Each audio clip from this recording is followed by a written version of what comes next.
This is Shawn Lamb for Streaming Media Producer, the Grass Valley ADVC G-1 converter. Now Grass Valley markets this converter as an any-in to 3G SDI converter, but specifically they mean it's an HDMI input, DVI input, and analog video input converter. So the DVI-I stands for integrated, the I part of it. And integrated includes both analog and digital, both single and dual link DVI standards. So the DVI digital side isn't too terribly exciting. It's very similar to HDMI. But for me, the exciting part is the A side, the analog side, because it can be converted to VGA input using a very simple adapter like this one here that has DVI on one side and VGA on the other side. These are very inexpensive adapters. Probably you already have a few sitting around in your studio. I seem to have a bunch of them sitting around here. They come with your video cards and whatnot. It might sound a little bit strange to be talking about VGA in 2014 and saying it's exciting, but unfortunately a lot of the presentation world, when it comes to IMAG and powering projectors, that world is still run on the VGA standard for a variety of reasons, which we're not really going to go into today, but we need, as video producers that are doing live switching and incorporating computer inputs, we need to be working with the VGA standard and converting that analog standard to a digital standard that our video switchers can handle. Now, some video switchers have built-in scan converters, which is what's required to convert VGA to the internal standard that's going to be worked with. If you don't have that, then you're going to need a converter like this that can convert that VGA to your output, which in this case is SDI, but there's also converters that can do HDMI as well, and those are really the two digital standards that video switchers are built around. On the audio side, you can work with the embedded HDMI audio as well as a 1/4-inch tip ring sleeve analog input or AES or EBU digital audio inputs, so you can embed that into the output if you'd like as well. On the output side, the ADVC G1 supports two HDSDI outputs that are 3G. Now the 3G HDSDI standard simply means that it supports resolutions of up to 1920 by 1080 at 60 progressive frames per second. The 1.5G standard does not support those progressive frames. It maxes out at 60i.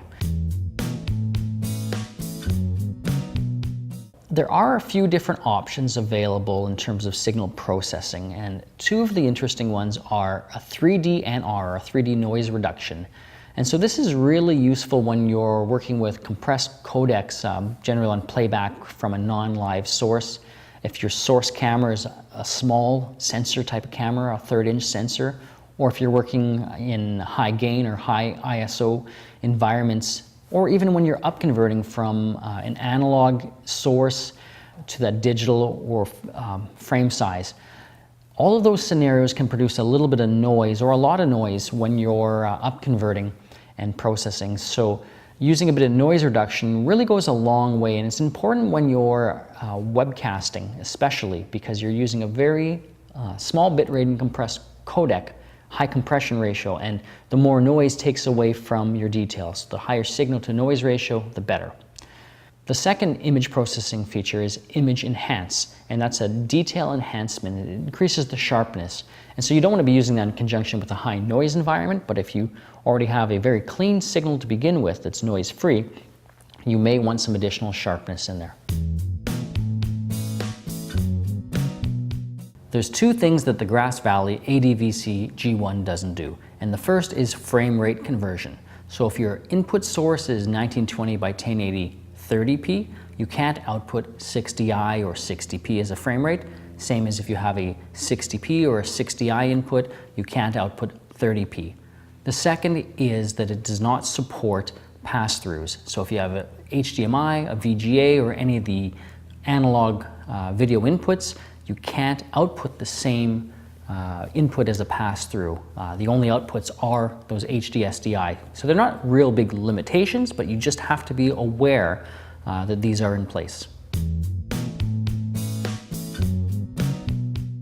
The Grass Valley ADVC G1 converter has a variety of different inputs on the front here, and The active input is selected on the back. We'll go into that in a moment. There's dials and dip switches to control the settings, but the active setting on the front is indicated by an LED light. It's solid when that input is active and stable, and it's flashing when you've selected that input as your input of choice, but the input is not stable or not there yet.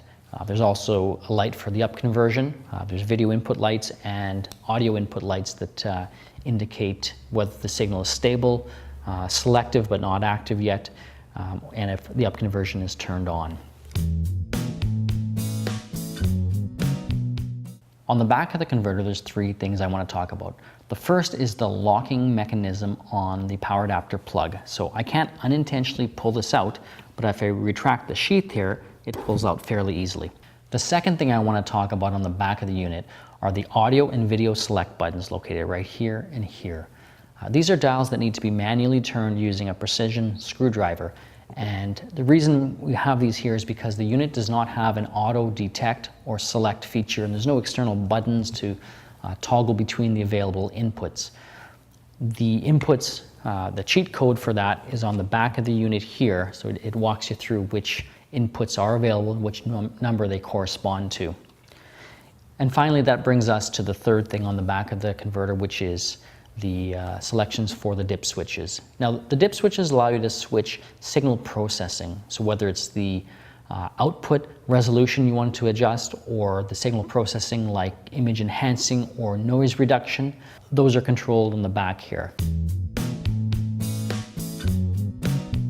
A VGA conversion. So the VGA output from my laptop is going into the converter using a simple VGA to DVI converter.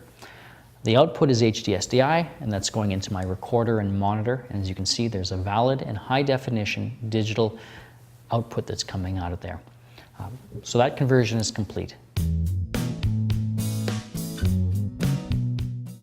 Now, I do want to point out a few caveats and warnings. It's important in a video workflow to consider all of the video resolutions that you're going to be given and working with, and to make sure that they're compatible with your hardware. This still is true for the ADVC G-1 converter. It does support a wide range of video resolutions, but there are some video resolutions that you might be given that aren't specifically supported.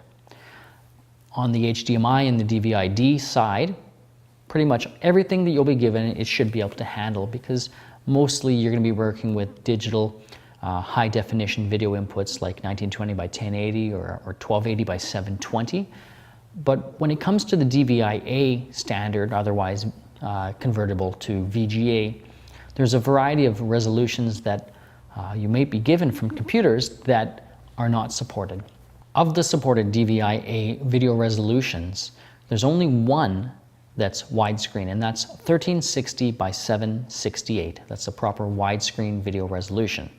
Unfortunately, it's not the default resolution that you'll find on most video cards output, including this laptop here.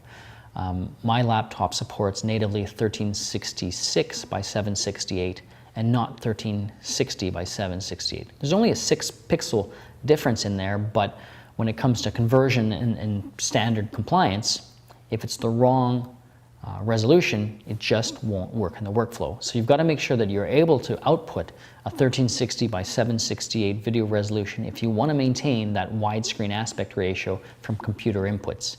This has been a video tutorial of the Grass Valley ADVC G1 video converter for streaming media producer.